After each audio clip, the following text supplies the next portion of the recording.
I've done studies that will come out for the book about burnout and breakdown, and we are reaching levels that are unprecedented. And I think we're just reaching a tipping point of this lean in idea. Like, we can't lean into everything. We're going to fall over. This idea that we have to do it all is crazy. I think we can have it all only if we define what having it all means to us, but we can't do it all.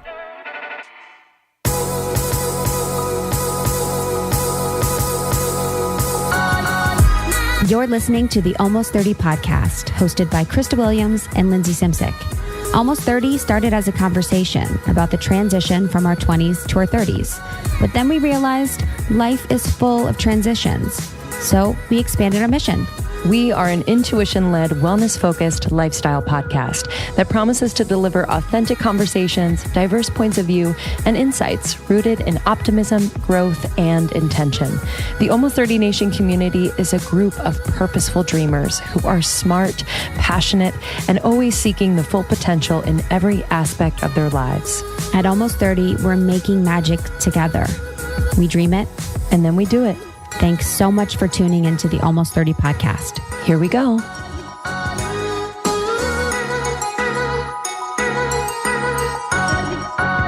Welcome to Almost 30 podcast. If you're new, we are so grateful you're here. Maybe you heard about us on social. Maybe a girlfriend told you, but we are so excited to have you. We promise we won't let you down. Hopefully. Yeah. I was like, well, who knows? Already have. No, this thing is so much fun. And we've been really inspired at the beginning of this year to meet more of you. So we're going out on tour again, and it's just evolving all the time. So yeah. Lots of people going on tour, and we're going on tour too. So we have like 13 stops right now that you guys will see very soon. We're excited to see you in person. So we have a question from the group. Yeah, one of our lovely ladies in the Secret Almost 30 podcast Facebook group had a question to our community about soulmates and twin flames. Yeah. Which we thought was a good one. It's a really good one. About. Yeah. And so the difference between a soulmate and a twin flame is, I learned this actually 2011 when I was living in Chicago by a psychic that predicted my life as it is today.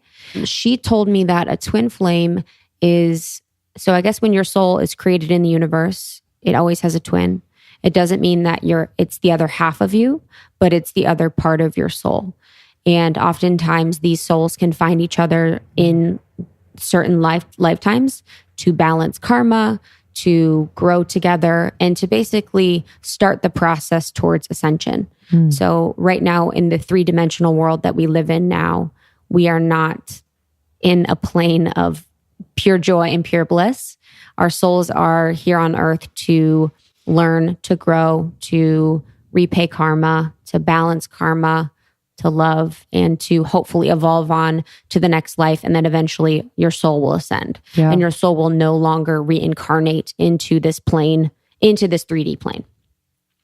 So twin flames are very, very powerful relationships. They're very intense. They are very karmic in a good way and in a bad way.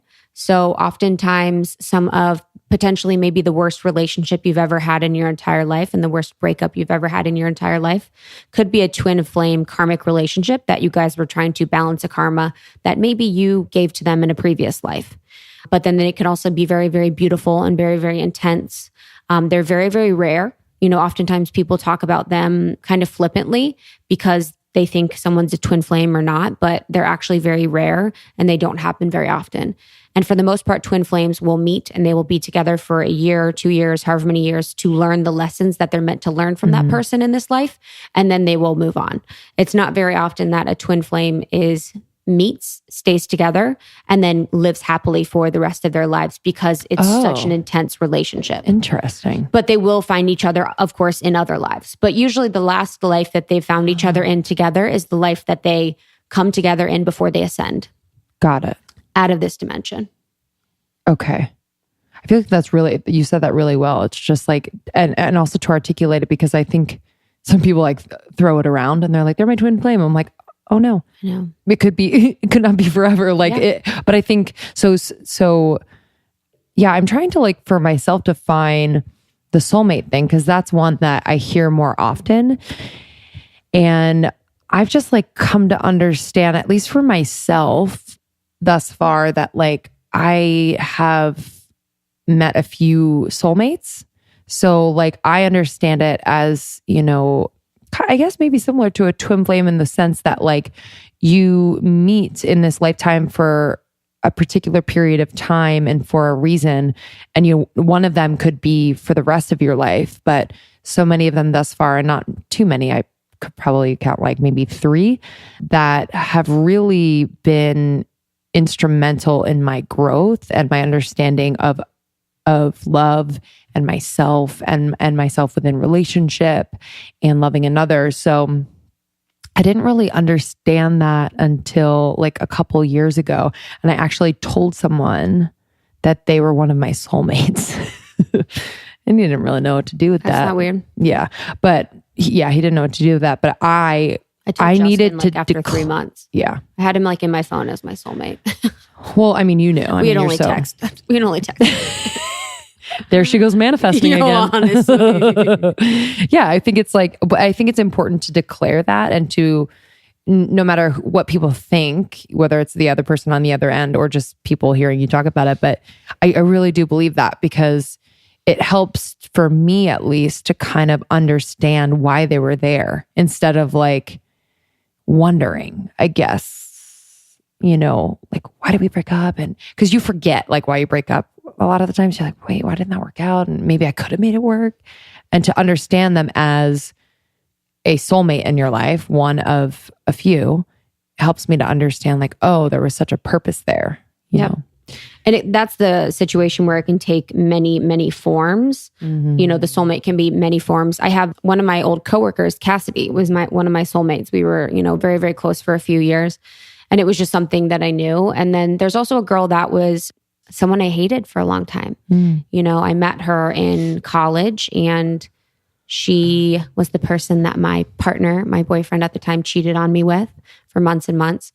And then she actually came back into my life and ended another relationship that I was in. So that was someone that I actually see now as a soulmate in a way, you know, like a karmic soulmate, where we had probably situations happen in previous lives that connected us, and that maybe karma needed to be balanced, and it was balanced with the hurt and pain that, you know, she caused me throughout the years where I was struggling. So I see her as like someone that was a good teacher for me and a soulmate for me.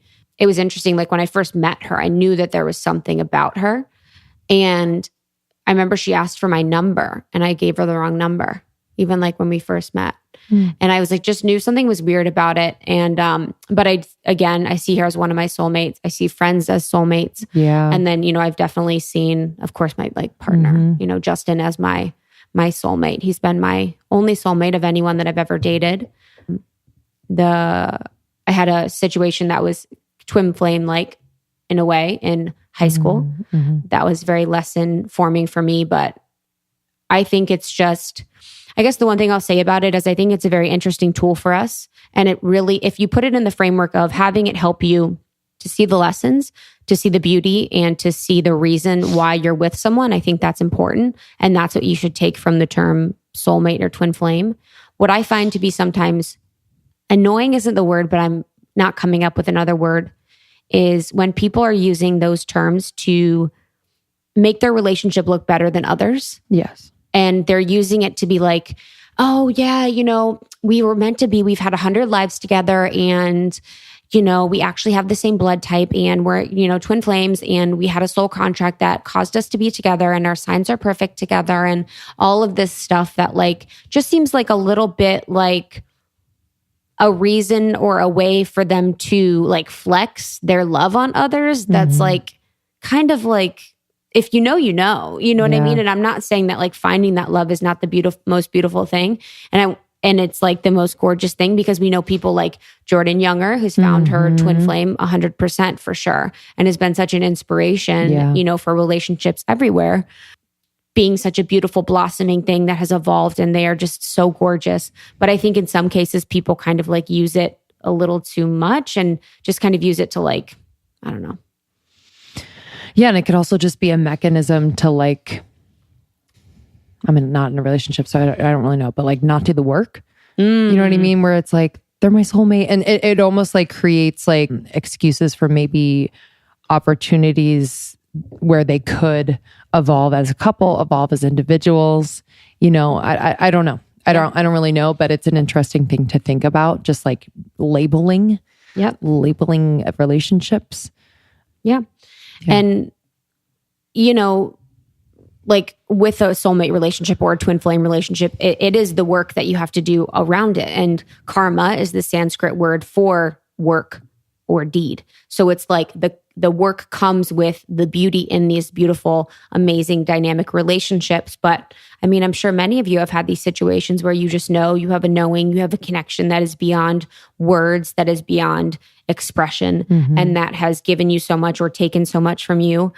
But it's just important that we always think about them in the best way possible as being important for your evolution and important for your growth. I know it's hard sometimes when you're in a heartbreak situation to kind of see on the other side and see the reasoning behind it. You kind of it's almost like you put like a hood up to the possibility that this could be good for you, or that this would lead you to something that was better fit for you, or more intentional in your life. It's really, really hard, but I think it's important to always remember that.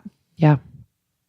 I like the idea of the friend soulmates. Hell yeah. I believe that 100%. I just haven't like said it really out loud. For sure. Like you're a soulmate. Like when I met you, I was like, oh, this is another part of my soul. Exactly. You know, like, and and Cassidy was, and I've definitely had, you know, others in my life that have been been friend soulmates. And that's when, I mean, that's such a beautiful thing. You know, a lot of the women can see a lot of their friends as friendship soulmates too, that are very important to their growth. And whether it's just to be a support or a listening ear, you know, it all matters. It's a great topic to bring up in the group. Yeah. We haven't really discussed it before. Love. Peace and love. Hope you find. Peace and love. Hope you find it. All right. So today on the podcast. Oh, our homie. Nicole. Yeah. She's such a beauty queen. She's such a gorgeous sweetheart. beauty queen. She came over looking like a gorgeous beauty queen. I love. And sent us flowers after. Come on. Twice. We had 2 of those. I think that was an admin error. I think that was an admin error. Love you, Nick. I think that was an admin error by your team. Or maybe they're like, oh, there's 2 of them.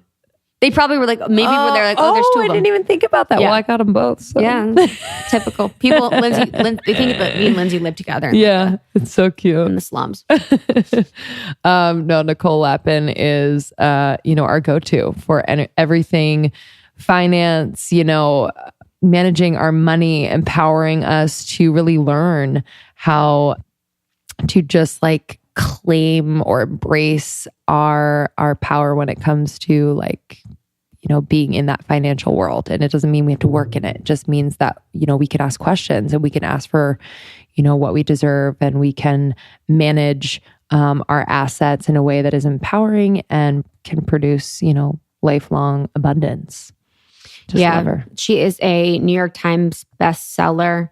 She has multiple books out, and she has a website, NicoleLapin.com, that has tons of resources that can help you understand your finances, help you become more financially illiterate, and can help you to really figure out what you want from life and then how you can get your money right to hopefully get there.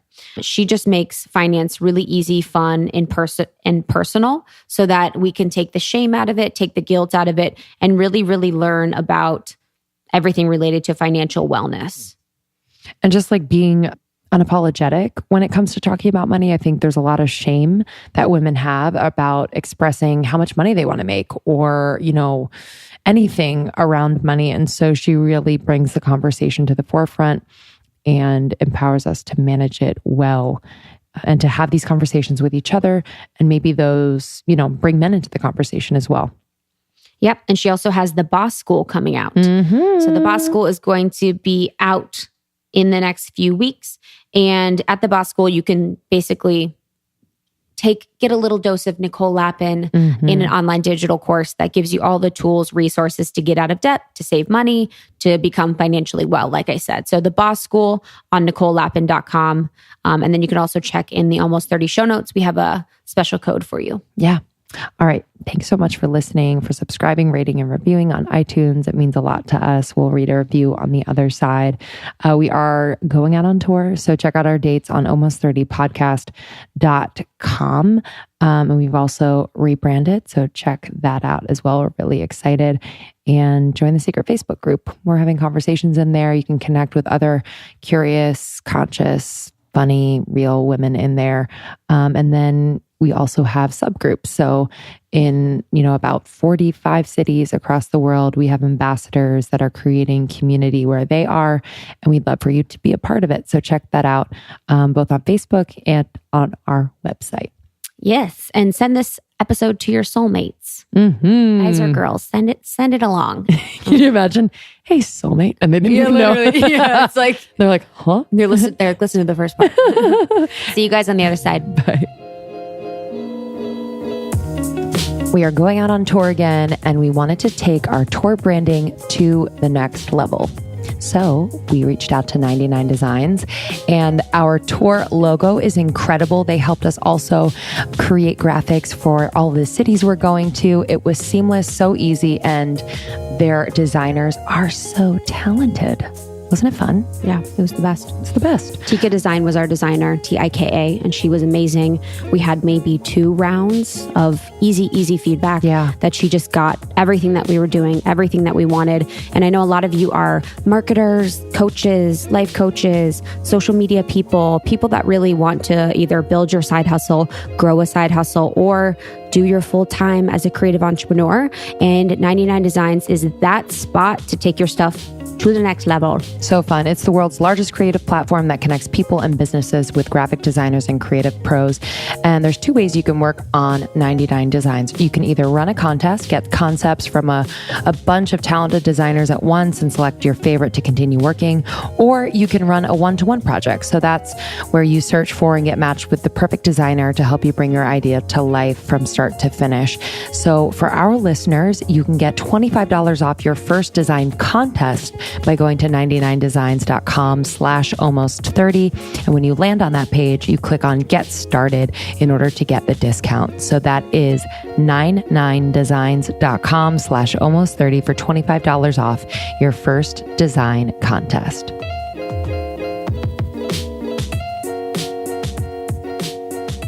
Everyone's 10 minutes late in LA. Yeah.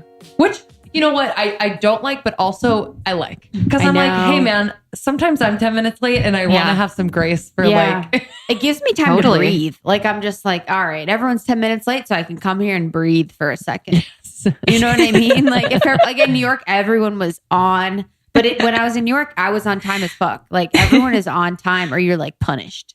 Totally. You know? But like going on a date, how do you feel about being late? Which great one.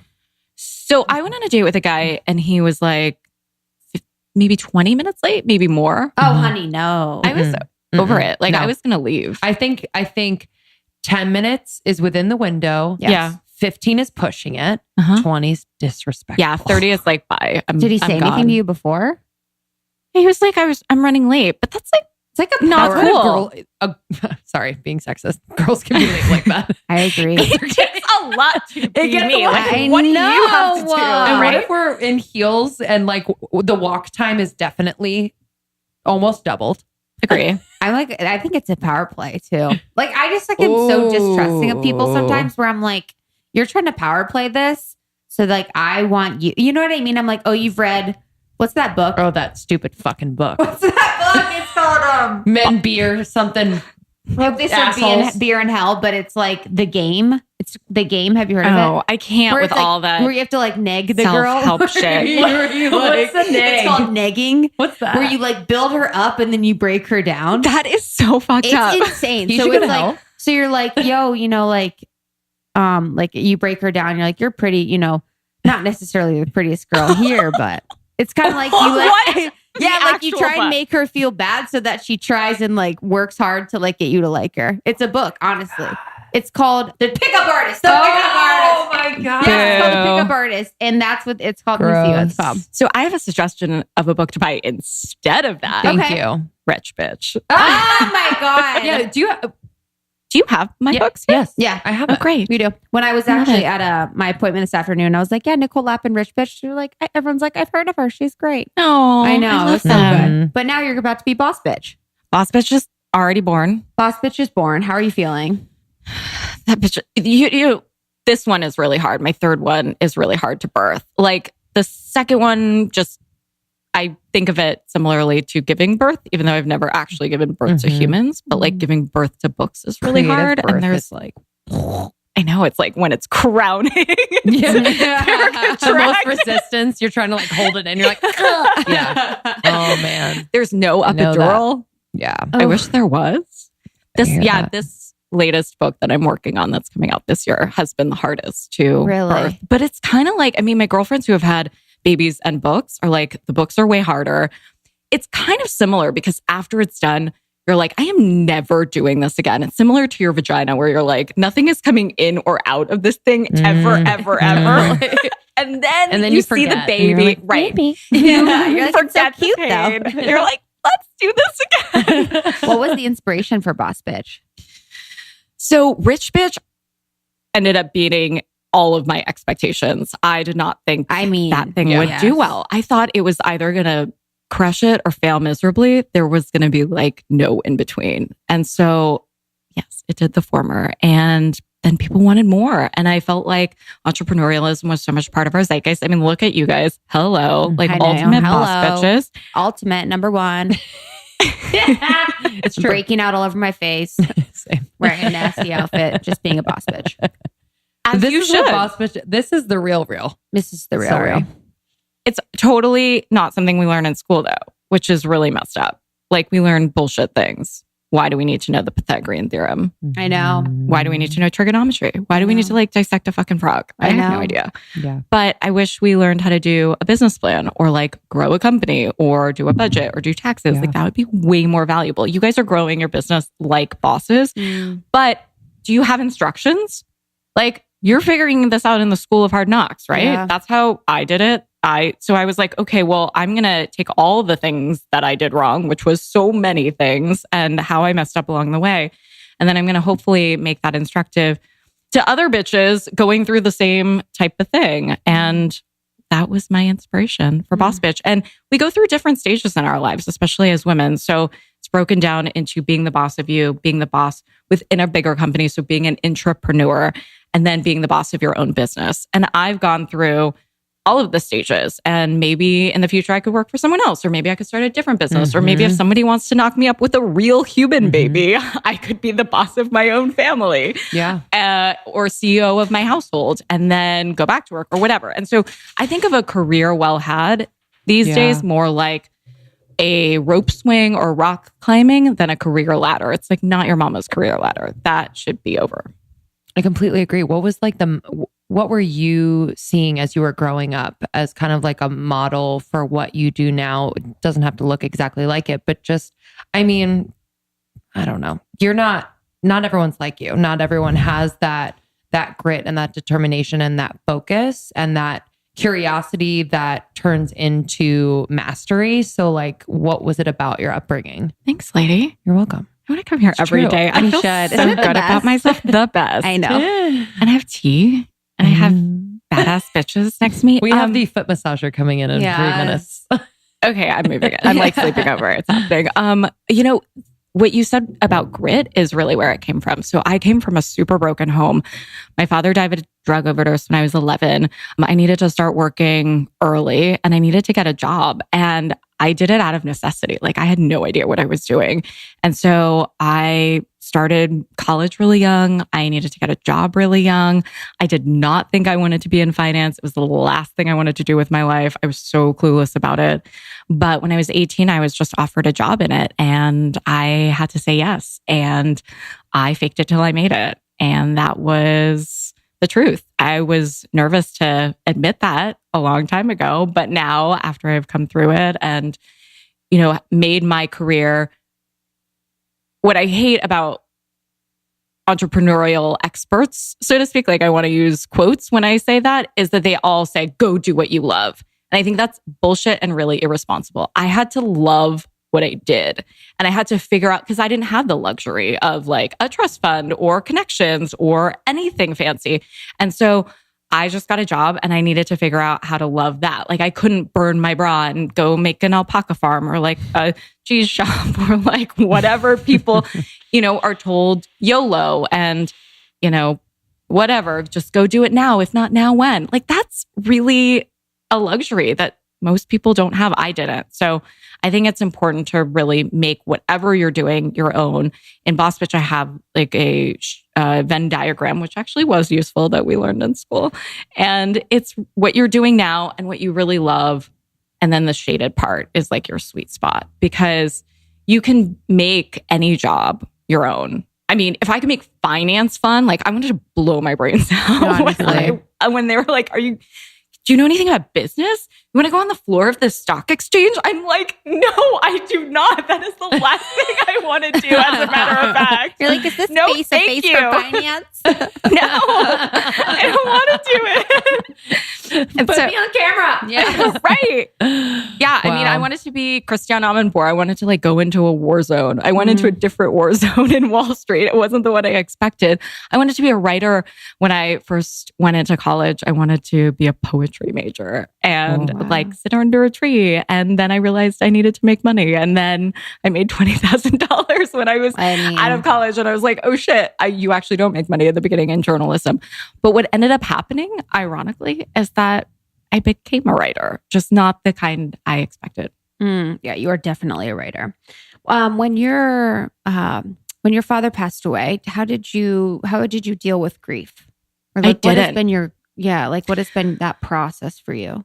I didn't until much later in life when it hit me. So I actually, grew up in a really broken home. My mother kind of pieced out. And so I didn't have a support system.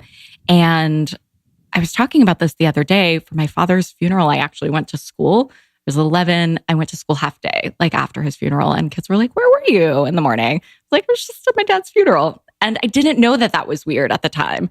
And so I self-medicated with work. Beautiful to not know. I didn't know that like I was in a crazy situation, because you don't have perspective, right? Until you do work on yourself later on. And so I just self-medicated with work. Like I just hid from all of the things and I worked my ass off. And, there are some experts too, that will say like, I wish I would have slept more, like coming up in my career. The truth is, like Ariana Huffington says that a lot. I'm like, listen, you wouldn't be Ariana Huffington if you slept. And so I worked my ass off and I wouldn't have it any other way. It's easy for me to like have the luxury of hindsight right now, but I wouldn't have the platform I had if I slept or didn't work. But it wasn't healthy at the time. I really tried to hide from grief. And then like PTSD came up and trauma came up like much later. And it hits you, like it does catch up with you for sure. Did you get therapy or how did you deal with that when it happened? Yeah, tons of therapy, tons of work on myself. Like that's all in my next book, Becoming Superwoman, which is how to go from burnout to balance. And I like burnt out after my second book tour. I totally burnt out.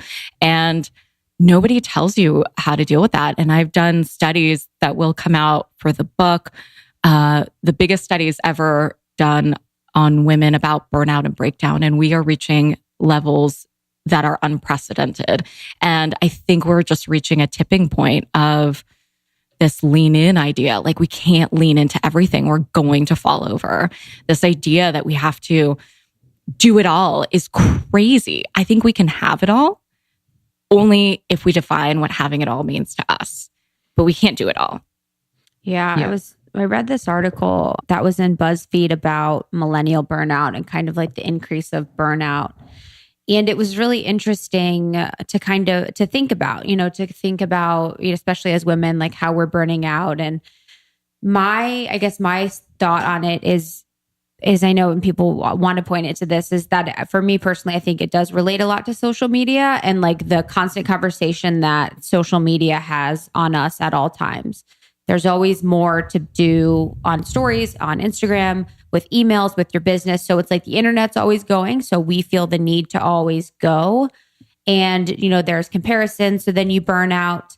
And then there's all these things that are just like providing this perfect storm for what feels like people are burning out. And also too, I read this really good book. I need to remember the specific name, but it's all about decision fatigue and how we have such decision fatigue as a generation because there are so many options and there are so many choices for every single thing that we do. For our toothpaste, for the tea we have in the morning, for what we do with our lives as far as our careers. You could travel and work remote, or you could work doing X, Y, and Z. There's just so many options that are now available to us or that are now presented to us through the internet that it's hard to choose and you never really know if you're making the right decision because, there's always the looming anxiety that there's another option that could be a better fit for you. So yeah, I thought that was like an interesting thing. Yeah. When I went through my burnout recovery, what did that look like? I took a social media detox. Like I took everything off my phone. And in my next book, I talk about what that looks like to do like a little boot camp where it's crazy. I felt like addiction withdrawal symptoms. I really had an issue. Like I was on it too much. It was sucking productivity. It was making me feel bad about myself, looking at other people's highlight reels. And then, we've all been there. We like search the exes and we make ourselves nuts. Yeah. And then I love what you guys are doing with the events because that's real human connection that I think is so needed right now. That's what's funny about the events. Like, we were talking before we hopped on the recording, but it's like it is exhausting and it is, a lot of planning and energy goes into it.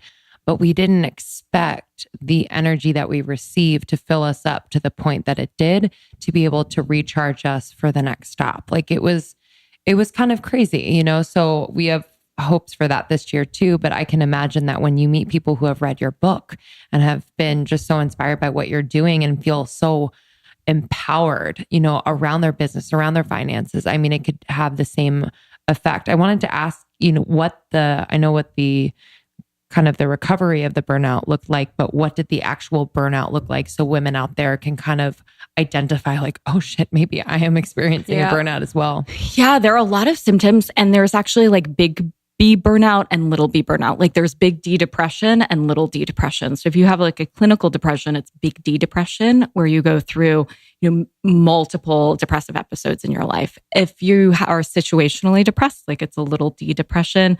If something happened, a tragedy or whatever, we can go through bouts of depression in our lives. Big B burnout is a diagnosis. I mean, if you go on vacation and you come back not feeling refreshed, if you have that decision fatigue, if you feel dissociated from what you're doing, you could have burnout symptoms. And having a mental health day, I think the stigma around that is, I think it's getting better. But still asking for a mental health day is something that's so important. And I talk to employers all the time. There are a lot of big tech companies that are really rallying behind it too, because they understand that you can't be good at your job if you are not good, if you are not taking care of yourself. You're your business card. And so it's so important to put your oxygen mask on first before helping others.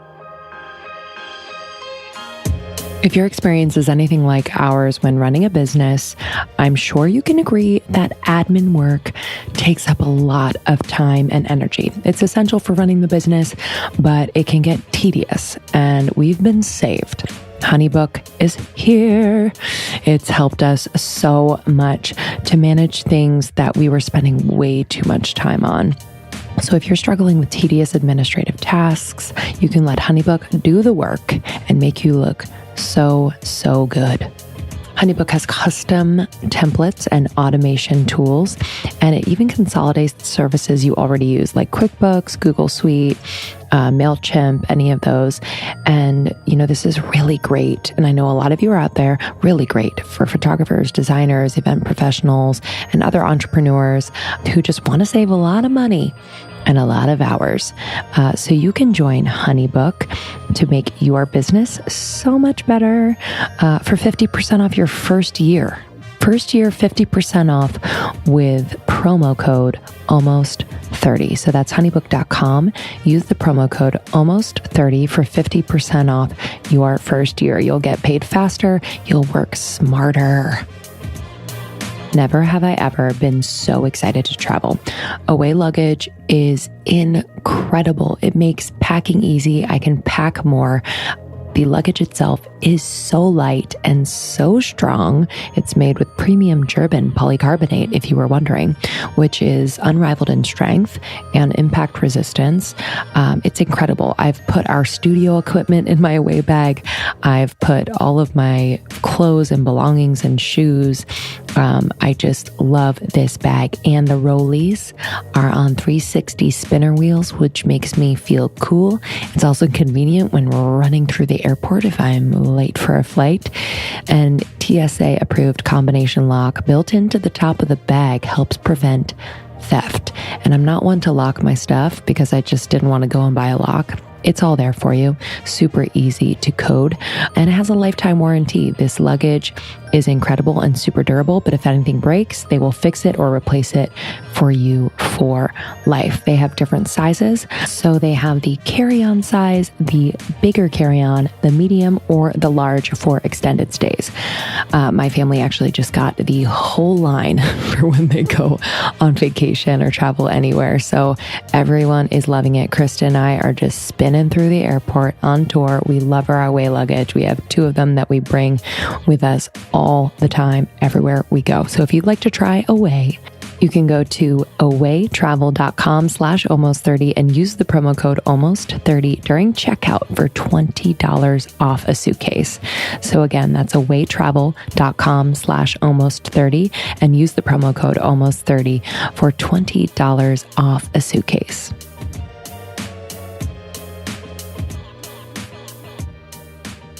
Just in the finance world, I'm thinking of just like friends, and I'm sure you have so many friends. We both do. Like, is it like looked down upon if you're like, hey, I need a mental health day? You know what I mean? Like, they're like, you pussy, get to work. What the fuck are you doing? Do you know what I mean? Yeah. It's like a boys club. So I'm just like wondering what's being done for, you know, both men and women, but kind of like mainly men who like don't feel that they will be supported.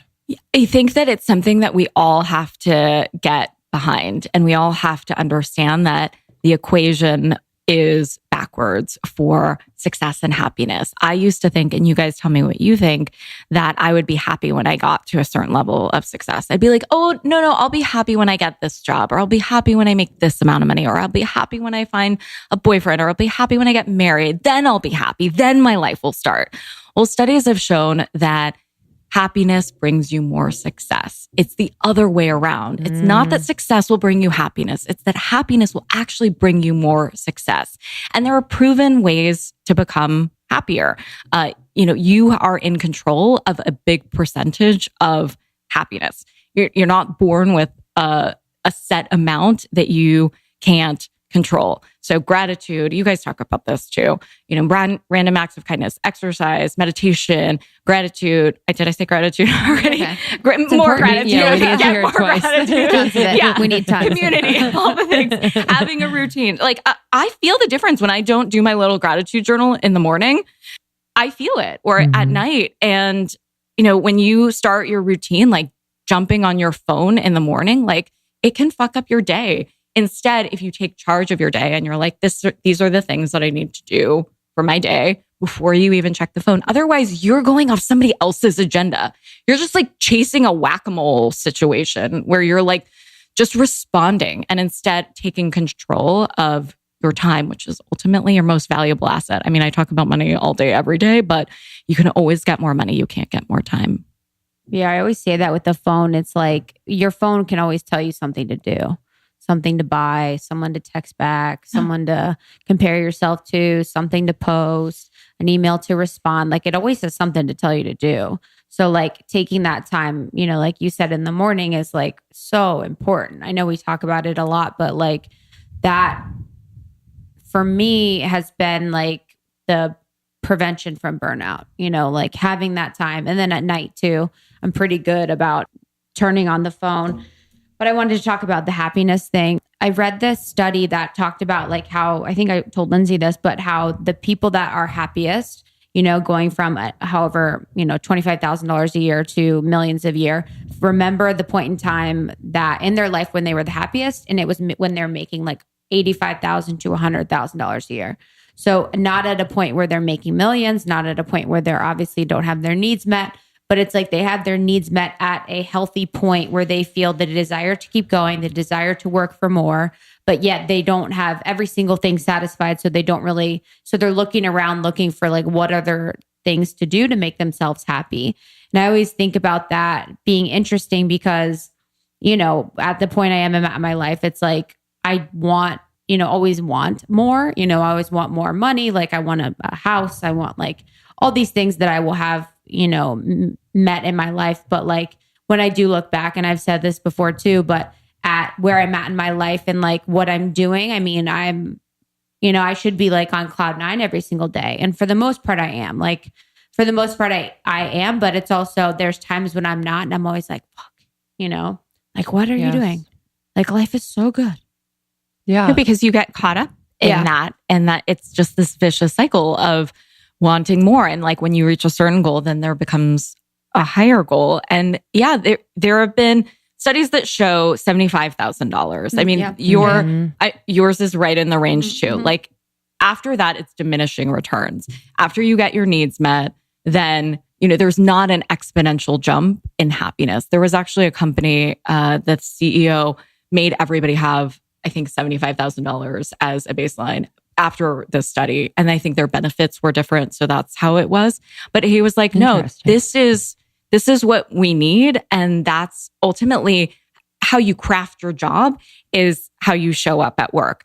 There have been studies too that show janitors at hospitals can be the happiest when they frame their job as thinking that they're the ambassador at the hospital, that they're helping, instead of framing it that you're cleaning up bedpans and cleaning up vomit and, thinking of all of that negative stuff. When they are thinking about helping people, then they are actually some of the happiest. Sandwich artist, baby. Subway. When you think of yourself as a Subway sandwich artist, it changes flips the script. What have you, what have been times or jobs or situations where you've reframed what you were doing? I mean, right now, I think that with finance, I needed to figure out how to make it fun and make it my own.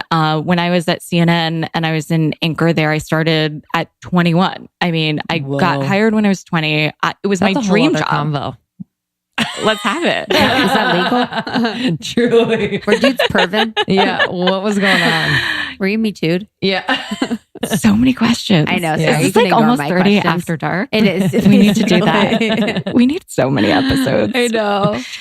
When I started there, I wanted to hide my age. So I was the youngest anchor ever there. And I was so confused. I was like, they definitely made a mistake. I had massive imposter syndrome.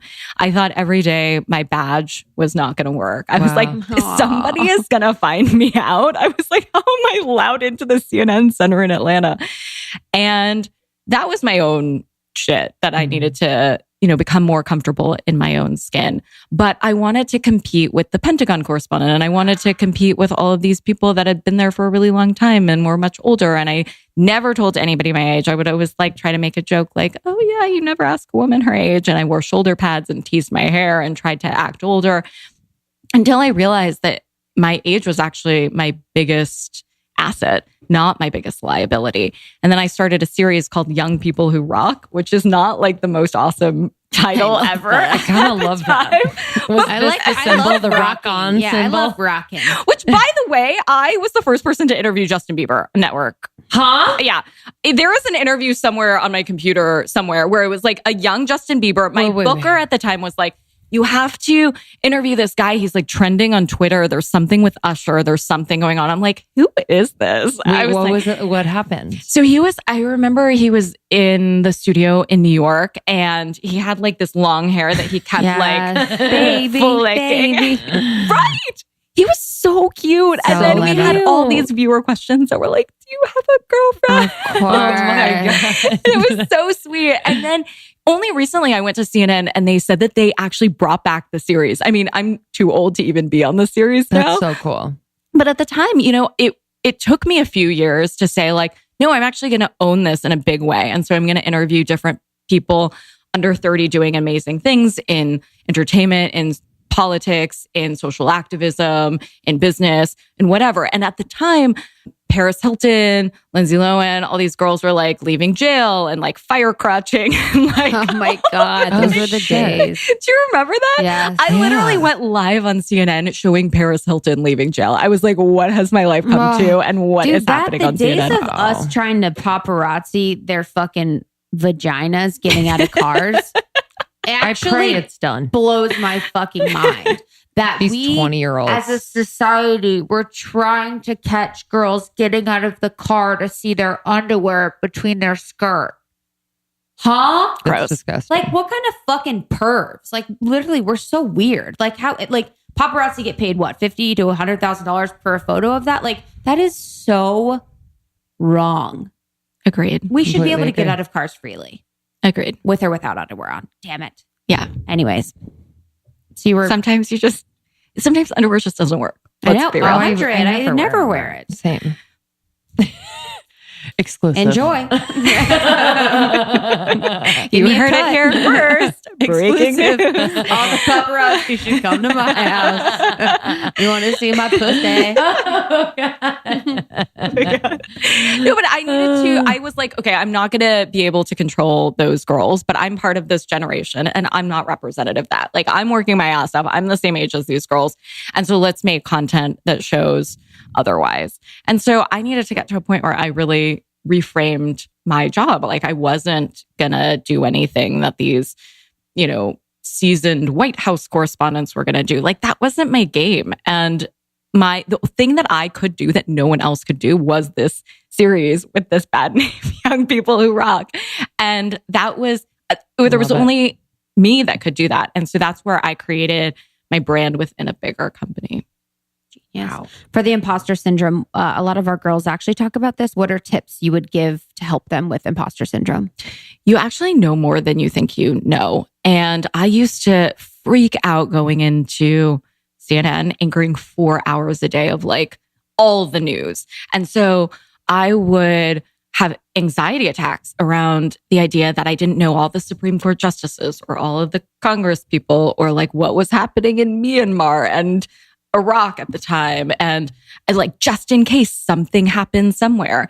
And I had an anchor, Tony Harris, whose show I did at the time. And I said, how do you do this? Like, I am up all night, like studying. And he's like, you know more about stuff than you give yourself credit for. And if something happens in God knows where, you're also at the largest news gathering organization in the world. And so you'll get the information. And I know that's not exactly applicable to everybody's job, but for me, it really resonated because I needed to know that I was qualified to be there. Everybody else did. And it didn't matter ultimately if other people said that I was good or whatever. I needed to actually believe that for myself. I was anchoring during the Virginia Tech shootings, which at the time were the largest school massacre in our country's history. And I remember getting emails in from the students at the dorms asking me what was going on. And it was then, it took this crazy tragedy for me to say, like, I actually don't know. I cannot in good faith tell you I know something that I don't. This is like a life or death situation. And so sometimes you actually being comfortable in your skin is saying, I don't know. Yes. And that's okay. And you know what? I think that that's a much better answer than trying to like pretend or smile and nod and join the conversation if somebody's like, do you know about blah, blah, blah, blah? Or have you read this book? And sometimes we're just like, yep. Yes. Instead, it's a way more confident look to say like, no, I don't understand that. That's a much more authentic approach. And I think that's where some of the confidence comes in and where you can kill your imposter syndrome. Yeah, it's almost like if you're trying to say something in a conversation that you don't know about, you're actually being an imposter. So by removing those situations where you're bullshitting and you don't know what you're talking about, you are more confident in yourself when you actually know what you're saying. You know what I mean? Because you have like a differentiator between actually being an imposter and saying something you might not know about. Because you're actually listening. Yeah. That's what's happening in our news today, which is so hard, is like journalists, saying that they know something that they don't.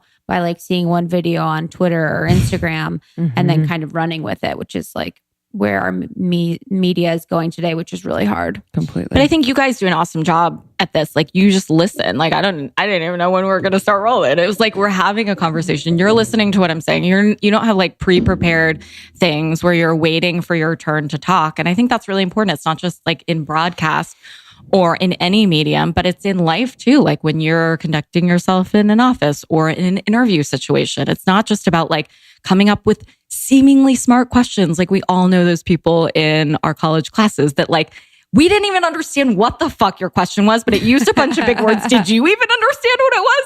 Like, don't be that person, because if you're actually listening, you have 2 ears and 1 mouth. So listen more than you talk. Yeah. And just authentically, if you don't know something somebody's talking about, just say that. And that's where you have more credibility with others and you're actually, listening to what's going on instead of just, trying to sound smart. Yeah. It doesn't ultimately come across as smart that way.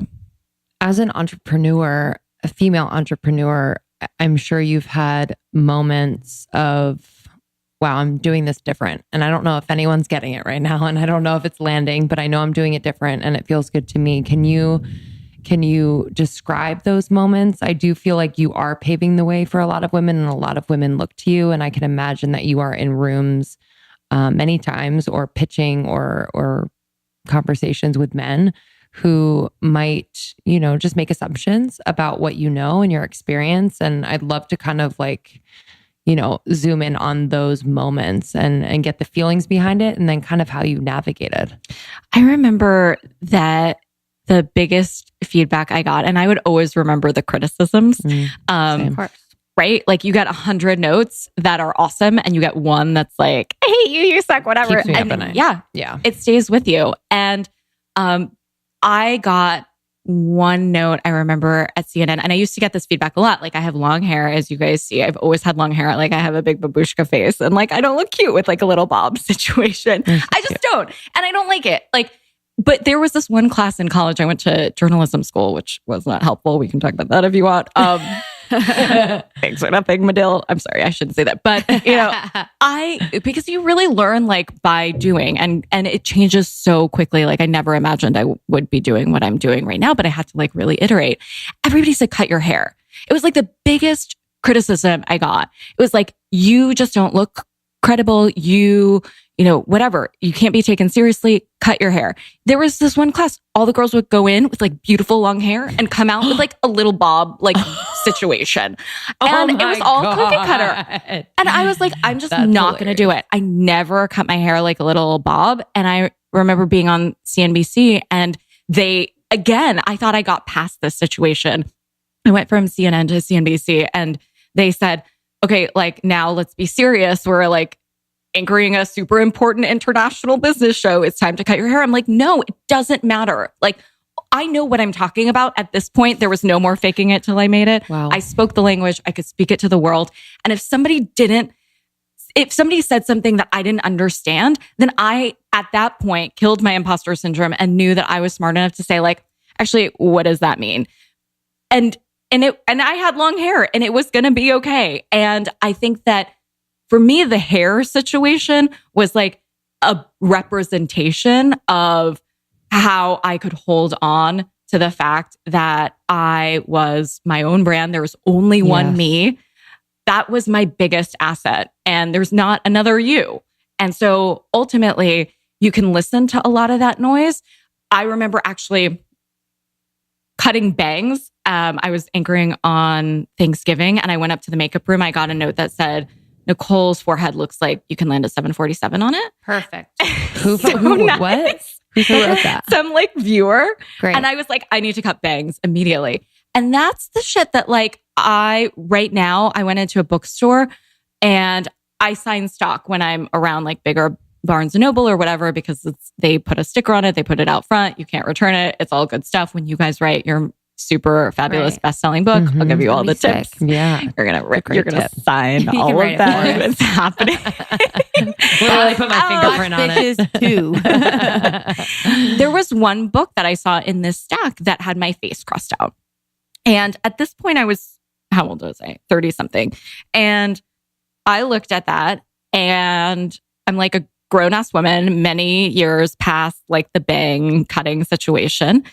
And I took a picture of it and I put it on Instagram. And normally I would have hid it. I would have bought the book. I would have been like, nobody can see this ever, ever.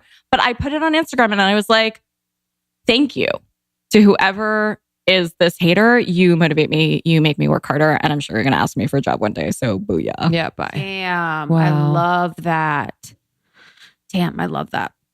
But that's how, you them. have to, like, it takes a while to get there. Mm-hmm. Like sometimes you just have to go through those like bang cutting moments to get to a place where you see the perspective that you're not there anymore and that you've learned and grown and rinsed and repeated. And like, there's a few steps forward and a few steps back. And like, that's our journey in becoming comfortable in our own skin. And too, like, I mean, you're in the news world, in the finance world, like those are like old school worlds. And I love the hair story. Like and I'm sure you've done other things that are really like kind of against what they call normal or acceptable. Oh, lashes. First time I brought lashes to CNN. That was not a thing. You couldn't also wear. Yeah. What, like now it's strip like ones? Everyone has them or what? Everybody has them. Obvious. I mean, look at us. And then we're about to fly away. Honestly, my shit is wild right now. We We're look strippers. good. She heard award show and she went award show. and you couldn't wear sleeveless. I remember at the time. And then it just like went crazy town. And then everybody looked like they were going up to the club. And then it like needs to course correct. I mean, some of the stuff that is, I agree. guys, Some of it's like whack and weird. Yeah. But yeah, just I think, having those moments to teach, to kind of redefine, like for you to say like, hey, I am fully capable of my job, if not more than capable. And like my fucking hair doesn't matter. That's right. Yeah. Honestly. That's right. I mean, I would be in rooms like when I first started. Teach the public. Lapin for president. True. I mean, but it's like you have to like teach the public in that way. Yeah. Do you know what I mean? Like put you on there with your beautiful long hair and have you fucking kill it. Honestly. And then they start to see more people like you doing that. And then they're like, oh, that's normal. But pioneers get arrows. And so like when you're the first to do something, it's not fun. Like when I was launching Rich Bitch and I was trying to explain that this is a finance book that swears, like that hadn't been done before. People were like, have you lost your fucking mind? And I was like, you know what? I'm taking a big swing with this. But if I came out and my book was called like 5 Steps to Financial Freedom or some like very lame-o safe title, like it would have been dead on arrival. It wouldn't have done what I wanted it to do. And I had some criticism. Sure. I actually wanted more because at that point I was like, yeah, bring it on because this is like a good debate. Before I would have shunned criticism. I had Mika Brzezinski on Morning Joe, whose show I was on for years. And I went on to talk about my book and she's like, I like the idea. I don't like the title. I'm like, listen, the ends justify the means. If we can get a woman to pick up a finance book who never imagined she picked up a money book otherwise because of this title, then we win like all day, every day. And so some women didn't like the title and that's fine. And I think being the ultimate feminist is not telling other women what to do, but being like, yeah, you do you. But at the time, people thought I was like cuckoo bananas for sure. Wow. And now, I mean, it made a fucking splash, dude. Thanks, dude. It was insane. And now for my next book, what's hilarious, I just got feedback on the cover that I showed you. And the sales force was like, where's bitch? I'm like, we've graduated from bitch now. Now like everybody has done swear words. At the time, like nobody was doing it. Now it's like badass fuck, the subtle art of giving a fuck and stuff. Stress is a part of life, but it can very easily affect our overall well-being, physical health, mental health. And so we are on a mission as things get crazier and crazier over here at Almost 30 to really manage this stress in a way that is consistent and effective. Stress is a worldwide epidemic, and if we can help pass the word along that there are tools out there to help you, we will be a part of that. And our favorite is Calm, the #1 app to help you reduce your anxiety and stress and help you sleep better. So they have guided meditations on issues like anxiety, stress, focus, and there are also sleep stories, which are bedtime stories for adults designed to help you relax. I use both, actually. It's really great for me to wake up and just flip on my guided meditation. Usually it's for focus, just to kind of help me get into my day. And I've turned so many of my friends onto this and they can't do without it. So for our Almost 30 Nation, Calm is offering 25% off a Calm premium subscription. So you can go to calm.com/almost30, calm.com/almost30 for 25% off a Calm premium subscription. Things keep getting better and better over at Skinny Dipped Almonds. They just shocked us and shook us again with a flavor we can't live without. Skinny Dipped Almonds now has dark chocolate mint. Unreal. Skinny Dipped Almonds are the healthy snack in the candy aisle. It's unlike traditional chocolate almonds, which have like this thick layer of chocolate. You don't even taste the almonds, but their almonds, their nuts have a super thin layer of dark chocolate. So you get more almond in every bite and just enough chocolate to make your day a little sweeter. It's crazy. One serving has less sugar than an apple and as much protein as an egg. It's really clean, delicious. It's so, so good. Lots of fiber. I love this brand. My favorite right now is the dark chocolate mint. Second and close runner-up is the peanut butter. If you'd like to try Skinny Dipped, you can go to skinnydipped.com. Use the code almost30 for 20% off your first order. And you can also find them in stores like Target, Sprouts, Kroger's, Ralph's, King's, Fry's. I mean, there's so many places, but you can try with a discount, skinnydipped.com. 20% off with code almost30.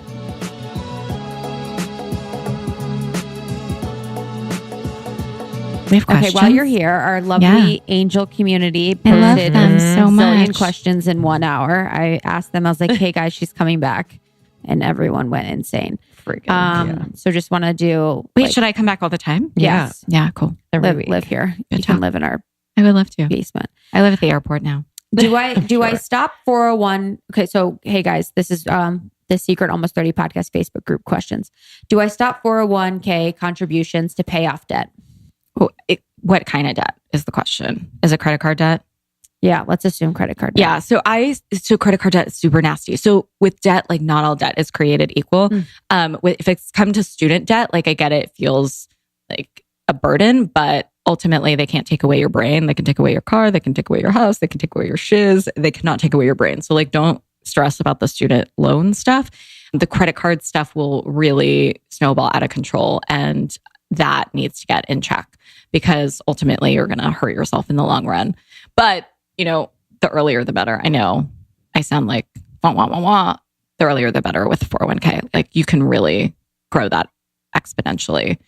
But getting debt under control is super important. First, prioritize to pulverize your debt. I talk about that a lot. So to like really pay it off by highest interest rate first. And so just like know what the interest rates are. Not all of them are created equal. So like if you have something that's 20% or whatever, like you got to get that done first. Wow. Mm-hmm.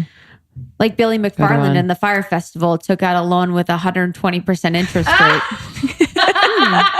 Interesting. Pinky to mouth. Interesting idea. Fucking evil shit. Honestly. When should you combine finances with your partner? This is one of my most favorite topics to talk about because finances is one of the biggest causes of divorce, the biggest cause of fight. Financial infidelity is a real thing. Wow. What's financial infidelity? So it's like where you're hiding finance stuff, or if like you owe money to your ex or somebody and you don't tell your partner about that. And then when you get married, not only is stuff combined, but debt is combined too. And so that can get really scary, which is why I always advocate for flipping your mindset about a prenup, because you're really protecting yourself. Because when you're a boss bitch, like you don't want to take on somebody's debt. I keep arguing that like there should be a filter on dating apps for debt. Like there's a filter for who cares if he's 5'10" or 5'11". Like I want to know if he has a boatload of debt that I'm going to have to like take on. But when you're combining finances, I think when you're moving in together, you have to have the talk. I like to say a yours, mine, and ours account. And with the ours account, it's a weighted amount. So if somebody makes $1 million and somebody makes $100,000, you're not putting in the same amount. You're putting like 20%, which for one person is, 20 grand and one person is 200 grand. So it feels equal that way. Yeah. So for me, it's like $20 basically. That's a good I think that's an interesting one. Justin and I don't share finances, and I don't know when we will. I think, we married or when we have kids. I love the idea of his, hers, ours. Yeah. Like that feels really good, especially if you're both working professionals, obviously. And then it's kind of fun, like, so there's no fights about, wait, what did you just spend it on? Yeah. What? It's like, I'm spending my money on the things that like kind of feel outside of the hours wheelhouse. Yeah. And then just like having discussions about, okay, like what are we saving for? Like, what do we want to use this for? Yeah. Totally. Yeah. And then when you do move in together, just make sure that the bills are also under different people's names. So what happens a lot of times is that when people get divorced, like your credit score gets screwed, which is super important. And if all the bills are under, let's say, the guy's name and then you guys pay them, he's getting credit. Like he's racking up good credit. If the bills are under your name and for some reason they don't get paid, your credit is getting screwed. Right. Wow. So just make sure like the bill situation is good one. Also divvied up. Life insurance. This is from Desiree Lynn. Should you buy independent insurance or through your work? And it really depends if you have a life kid. Insurance. There are a lot of scams with life insurance, so be careful with it. But if you have a kid, this is when you should start thinking about it. Like, I don't think you guys need to really think about life insurance, although it'd be cool to do a will, Mm-hmm. Yeah. So you have stuff. Give it to each other. Yeah, I'll give this microphone too. I know. Honestly. Give my stained sweatshirt to... I hereby bequeath it. But yeah, if you have a kid, you definitely need life insurance because like you need to take care of that kid. Like those are grown up next conversations that you have with your partner too. Like beyond who's going to pay for life insurance stuff. is a will. Life insurance is insuring your life. There's whole and term life insurance. So it's basically like if you die, I know it's not super fun to talk about death, but that's what boss bitches do. Like you plan for that. So like your loved ones are taken care of when you die. Like they get money. Because where would it go if you don't have it's a monthly payment. Exactly. So it's like any sort of insurance. So it's like fire insurance, like with the Malibu stuff. Got it. Sammy says, how do you get yourself out of debt while saving for important things?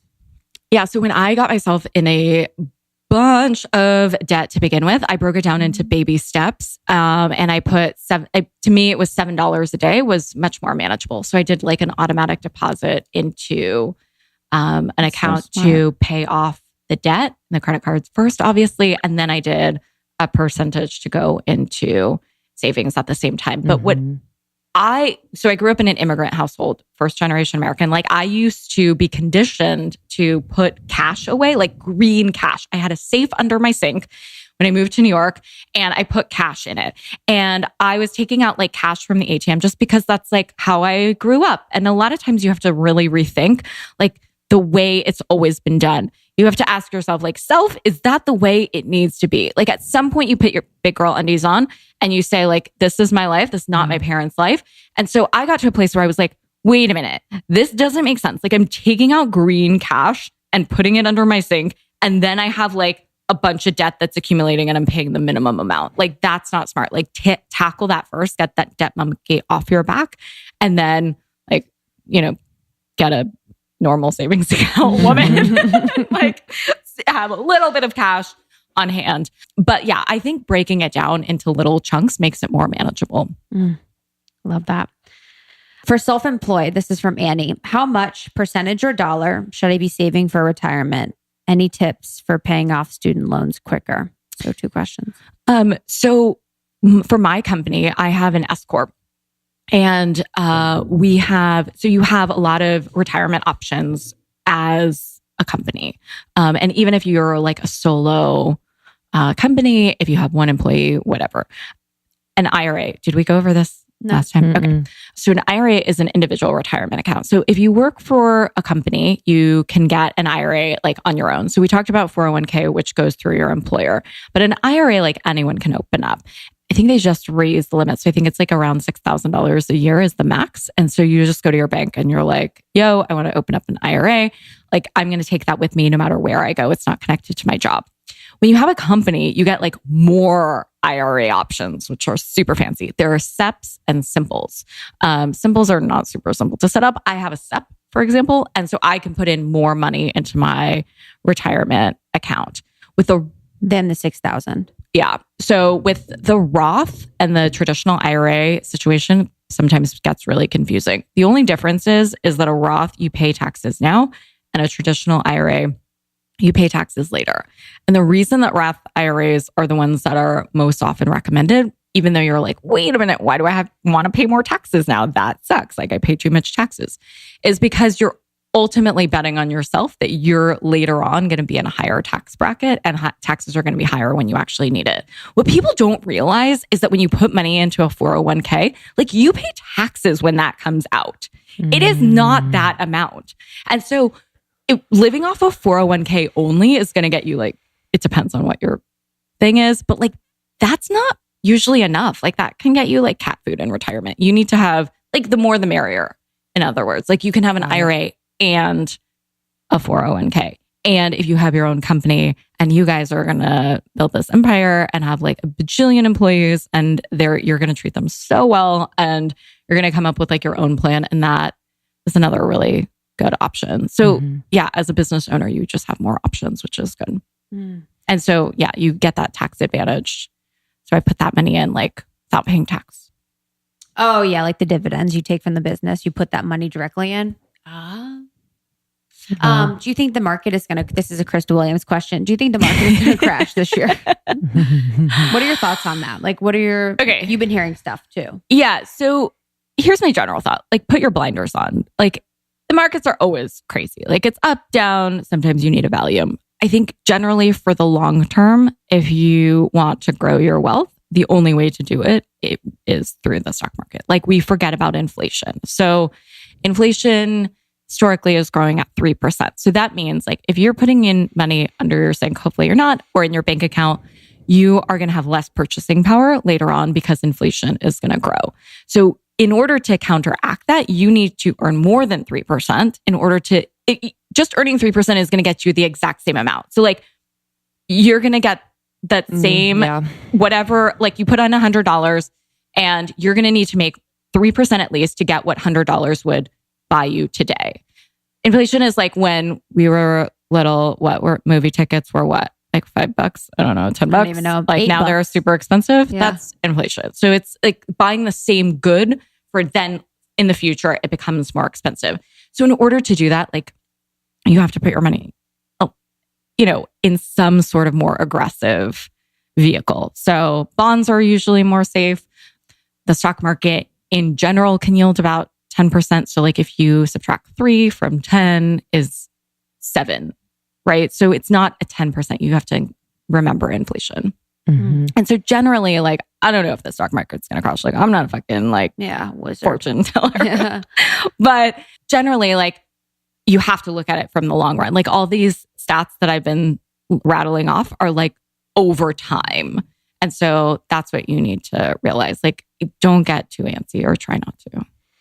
Or come to the events and we'll all give you a hug. Blinders. Truly. Yeah. Put I your remember blinders on. Sounds good. We had like a stock market club in like elementary school, and it was like playing the stock market, and it was like fake, but it was like going by the real stock market. But we would like we would have a certain amount and we would invest. I'm like, that is so interesting. Like a play portfolio. Didn't learn a lick because I wasn't really listening, but that's I think it's so fun to like incorporate, like you said before, like what's being taught in schools, like having these simulated situations. Like I didn't know shit about credit, about any of that, and literally until after college. Swear to God, didn't know a damn thing. It pisses me off so much.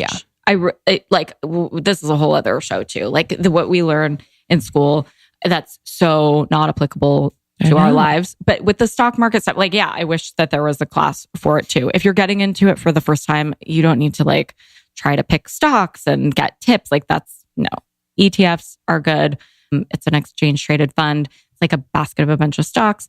Index funds are great because it's like the entire index. So an index is when you hear about the Dow is up, whatever. The S&P is up. That's an index. So it's like a smattering. The Dow is 30 of the most powerful companies. It's a smattering of stocks. So you're basically like getting a basket of a bunch of different stuff. So you're not like beholden to one company and what that's doing. Right. Diversifying. Wow. Yeah, girl. Yeah, Look at you just throwing down that diversify. I know everything now. Yeah. It's like, well, I'm doing a lot of diversifying. Last question. So for on the school thing, like if you were to have a child, what would you do about schooling? Who wants to knock me up? Yeah, honestly, I mean, honey. I need to know how Daisy's going too. I want to answer that question. Then we'll get real juicy. What would I think about schooling? Yeah, what would you do? Because I'm wondering this myself. Yeah. Wait, are you having a baby? No. I want to have Something a baby I need at some to know, point. Krista? Yeah. I will have a baby if I'm lucky, but yeah, I don't know what I do about school. I don't want them to go to a normal school. Not because I'm better than a normal school, but because I don't really like so much of it is unapplicable and outdated. And I agree. They aren't comparing any of the notes of like anything that has been discovered or researched in the past couple years and applying it to what we're teaching children as far as history, as far as science, as far 100%. As anything. And it's like just ridiculous. It's like a holding place for these kids that doesn't like, you know, of course, like teachers are doing everything they can. This is like not a word against teachers because teachers work their asses off, pour all of their energy, time, love, attention into these children, are underpaid, underappreciated. And I would give them all the money I had if I could. But it's like the system doesn't allow for kids to like be learning what they should be learning right now for them to be successful. Yeah. And that's why it's also really incumbent on the parents because now you know all the things about business and finance and you're going to talk to your kids about it. You know, I bawl when I have women come to book signings and stuff who are like, I'm buying this for my unborn daughter and they're pregnant. I'm like, oh my God. Like waterworks. You know, because it really is ultimately like, and it's leading by example too. So like if you have your shit together, like your kids see that. Like I told you about the cash thing. We see what our parents do. Yes. And like that goes on to other generations. So it's like in AA or whatever, all my books are 12-step plans because the first step is admitting you have a problem and then cleaning up your side of the street. Like you can't control the stock market. You can't control other people. You can't control what other people are thinking or doing or what's happening in the world. You can only control yourself. And when you have a kid, it's like a huge responsibility that like you need to make sure, especially with finances, like that's in check so you don't pass on bad habits. Yeah. As far as school stuff, I don't know. I went to public school. Like I went to actually a performing arts high school. Oh, cool. I was a dance major. I just did ballet this morning with Jennifer Grey. Wait, that's so cool. It was kind of amazing. She's Baby from Dirty Dancing. She's like my new best friend. That's amazing. I love her so much. It was like a random alleyway in like Santa Monica. It was like so old school. Like it was a studio? Yeah, but like in a, like it was old school, this guy from like Russia or whatever. With that. Yeah. So that happened. So I did my first ballet class in 20 years. Did you put on a leotard? So cool. I put a leotard and a skirt and I used her ballet slippers and it was like all the things. I am so sore right now. Some people are like, what kind of bar class did you take? I'm like, no. None of this trendy stuff, like old school. And my body feels awesome. Oh, you've been doing it regularly. Well, I did it twice. And so I feel like, love you. Like, so cool. a lot. Like, was there a piano player playing like for floor combinations? It was hilarious. And there was like, you know, women of all ages. No, it was like, but it was the same classical, whatever was playing on.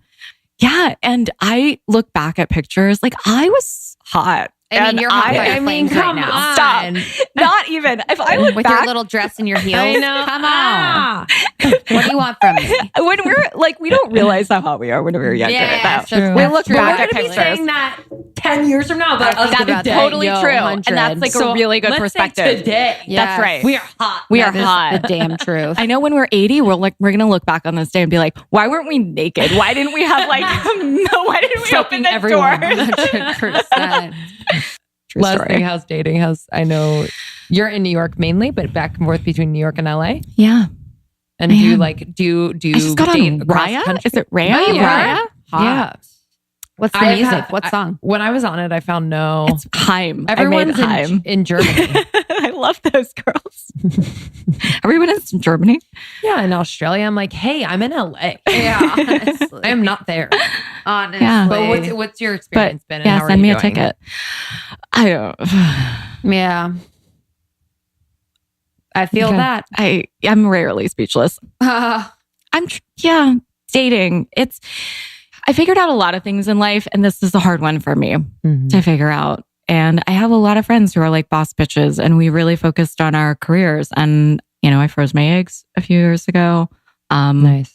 Because I realized that ultimately, like, your body is a dictatorship and not a democracy. So it's not like dependent on another dude. I was with somebody for a really long time, and he already had a kid, didn't want to have more kids. And so, it really ultimately is my decision. But I'd love to find a partner, but I also have gotten really good with the idea that nobody's going to complete me and that I already have a rad life. And if somebody wants to be additive to this said rad life, cool, like come along for the ride. But like, I'm not waiting for some prince to like whisk me away.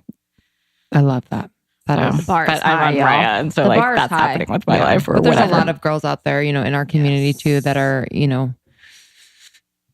dating or feeling or just got out of a relationship or just feeling, a certain way. So for someone like you to say that is, at least for me, feels like, Thanks. cool. Yeah, I have especially to everything see figured you out. and like, I know you and you're so like powerful and amazing and smart and, to know that there is like a softness, obviously people know there's a softness because you are that, but like, I don't know, like she's human, we're all human. Like, I don't know. Yes, I agree. It's true. It's hard too. It's hard out there, man, for all you cool, fine, dedicated, rich, powerful women. It's true. And It it's ain't like easy. the question, I was dating somebody and he dumped me before the holidays and I was like super sad. He was like, "You're not the one." I was like, "Well, thanks for telling me. Yeah. You saved me Happy some fucking time." holidays. Thank you. Next. Thank you. Next. And yeah, I also struggle with the idea that I make so many decisions in my day and I'm like in charge of so many things that like I actually don't want to be the masculine energy at the end of the day. And Preaching. yeah. And so Want to be led. I know I do. Yeah. You want your But it'll balance out if you're in a Somebody to lead. relationship over time. It's just like, especially in the beginning, you know what I mean? Like to be making all these decisions all the time or to just be like leading the way. It's like, yeah, I feel the same way. Yeah, I think there's like a masculine and a feminine energy, and that woman can be a masculine energy, but you have to choose. And I actually don't want to be that at the end of the day. I can pay for my own dinner. I don't want to. I don't. And I have these debates with people a lot, but I own it. I think that's the difference. It's want or need. Like I don't need it. I don't need somebody else's money, but like I like chivalry. I just want to know you want to be here and like I don't know. I want them to buy dinner too. And I can buy it. I can buy it for both of us, but there's something about it where there's that energy that you will take care of me. It's like a weird It's a thing. thoughtfulness too. Yeah. It's just like the little details, especially in the beginning courting stages where you're just like, oh, even little details that you wouldn't even think of. And you're like, I'm going to be taken care of. Like you said, just in more ways than one than just monetarily. Yeah. Totally. It's like I'm going to do everything I can Yeah. to impress you or to make you know that I want to be here or I want you to be here. You know what I mean? For guys, for us, it's like, we're going to get ready. We're going to do our research. We're going to like meet a therapist to like figure out your story. And like, we're going to do all this shit. And like a guy shows up in whatever and like, just buy the dinner. Buy the fucking dinner. Dude. And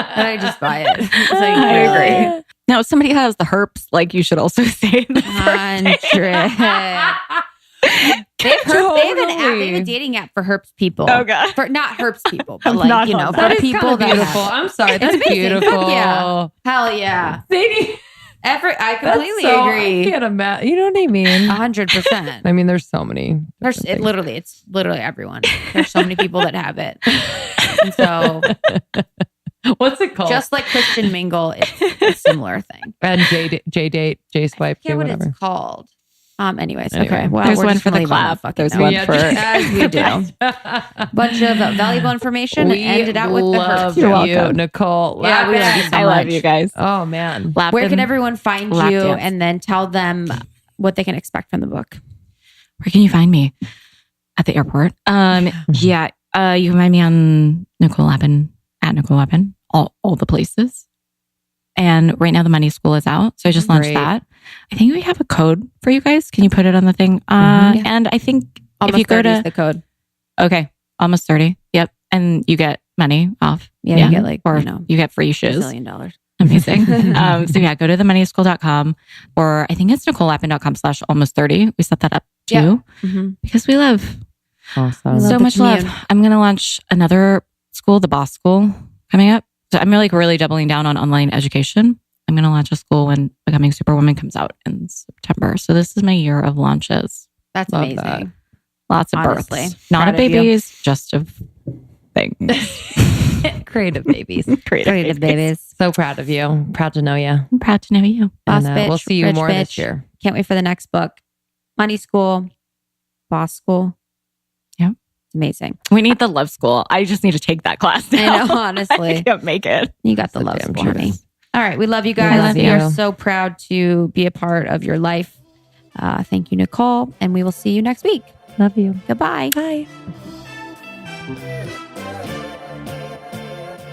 Thanks so much to our dear friend. Dear friend Nicole, We love you. we love you. You can go on to NicoleLapin.com. You'll find Boss Bitch and Rich Bitch, her 2 books, and The Money School, which is a course. And Yes. I know you'd love it. All right. Review of the week. Thanks so much for taking the time to write the reviews. You guys are so thoughtful, and every word means so much to Lindsay and I, and really supports us in the mission and helps us bring you guys amazing guests like Nicole Lapin each week for free. Thankful. 5 stars. I am so thankful I came across your podcast channel. As a new follower to your channel, I have been listening to old and new episodes daily. I feel more empowered by all the knowledge and information you share. I feel like this is a community all women should be a part of. That's from Lil Jess P. Thank you, Jess. Little Jessica. That's cute. Thanks, honey. See you guys on tour, yourpodcastpro.com if you want to start a podcast or monetize your podcast. We got you. Almost30podcast.com to find all the information about our sponsors, our partners, everyone that we work with, and tons of discount codes. So share that with all your friends and family to get discounts on amazing brands and products. Almost 30 Podcast on Instagram to follow along and have some fun. Almost 30 Nation is our ambassador program account to see what's up with Almost 30 community. I am at 100 blog on Instagram. And I am at Lindsay Simsick. Yep. Can't wait to chat with you. Yeah, Love guys. you. See you next time. Bye.